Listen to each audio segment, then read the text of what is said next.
कोल्हापूर जिल्ह्यासह महाराष्ट्र राज्यामध्ये गेल्या 4 दिवसापासून मुसळधार पाऊस पडत आहे. आपण जर बघितलं तर इचलकरंजी आपत्ती व्यवस्थापन योग्य ती खबरदारी घेतली आहे. यांत्रिक बोटीच्या साहाय्याने नदीमध्ये कोणी उतरू नये. सध्या नदीने आपलं पात्र सोडलं आहे. सध्या ही 61 फुटावर सध्या पाणी इचलकरंजी पंचगंगा वाहत आहे.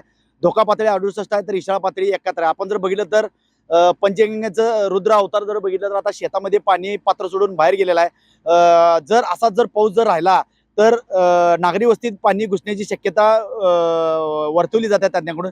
अशाच पद्धतीने पाहिलं तर काल प्रयाग चिखली मध्ये सुद्धा नागरिकांना तिथल्या सूचना दिल्या. तर पाहिलं तर श्री क्षेत्र नरसिंहवाडी मंदिरामध्ये काल दक्षिणदार सोहळा काल पार पडलेला आहे. आपण जर एका बाजूला जर बघितलं तर पंचगंगा नदीची पाण्याची पातळी आता वाढ झाली. आपण यांत्रिक बोटीच्या सहाय्याने आपण टीव्हीच्या माध्यमातून आपण घर बसल्या प्रेक्षकांना दाखवू शकतोय की पंचगंगेचा प्रवाह कसा आपण यांत्रिक बोटीच्या सहाय्याने आपण चाललोय. योग्य ती खबरदारी आपत्ती व्यवस्थापन घेतली जात आहे. त्याचबरोबर जर बघितलं तर कृष्णा आणि पंचगंगेला सध्या पूर परिस्थिती निर्माण झालेली आहे.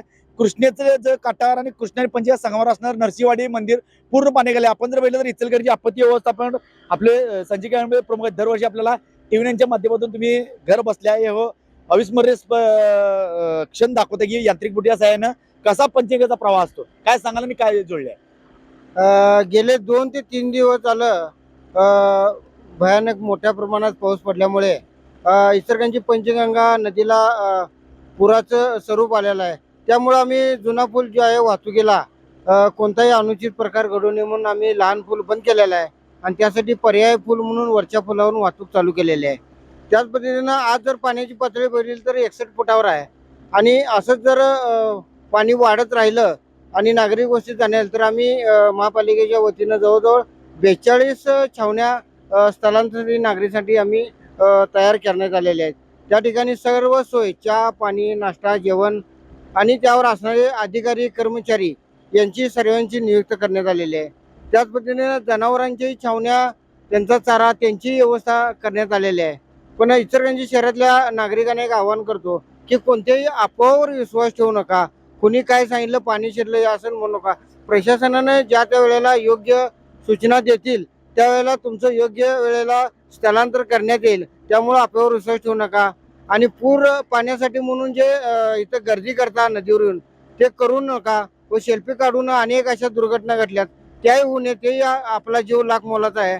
तेही आपण खबरदारी घ्यावी आणि इचलकरंजी महानगरपालिकेच्या आयुक्त पल्लवी पाटील मॅडम यांनी आपत्ती व्यवस्थापनला मध्ये ज्या ज्या टीम आहेत त्या सर्व कार्यरत केलेल्या आहेत. सगळ्यांचे आदेश दिलेले आहेत. त्यांच्या मार्गदर्शनाखाली 24 तास आमची यंत्रणा अलर्ट आहे. आपण जर बघितलं तर कोल्हापूर जिल्हा आपत्ती व्यवस्था असू दे, पोलीस असू देत किंवा इचलकरंजी महानगर आपत्ती व्यवस्थापन योग्य ती खबरदारी सध्या घेतली जात आहे. पूर परिस्थिती निर्माण झाली तर छावण्या पूरग्रस्तांच्या राहण्या खाण्यापिण्याची सोय सुद्धा सध्या करण्यात आलेली आहे. आपण ही जी दृश्य पाहतोय यांत्रिक बोटीच्या सहाय्यातून पंचगंगेच्या प्रवाहातून आपण आज ही सर्व घर बसल्या टीव्हीच्या प्रेक्षकांना आपण दाखवण्याचा दरवर्षी प्रयत्न करतो. ह्या वर्षी दाखवलेला आहे. पण नागरिकांनी अपार विश्वास ठेवणे असं आवाहन पोलीस आणि आपत्ती व्यवस्थापन करण्यात आलं आहे. कॅमेरामॅन संतोष मोकाशी मी साईनाथ जाधव टीव्ही मराठी इचलकरंजी.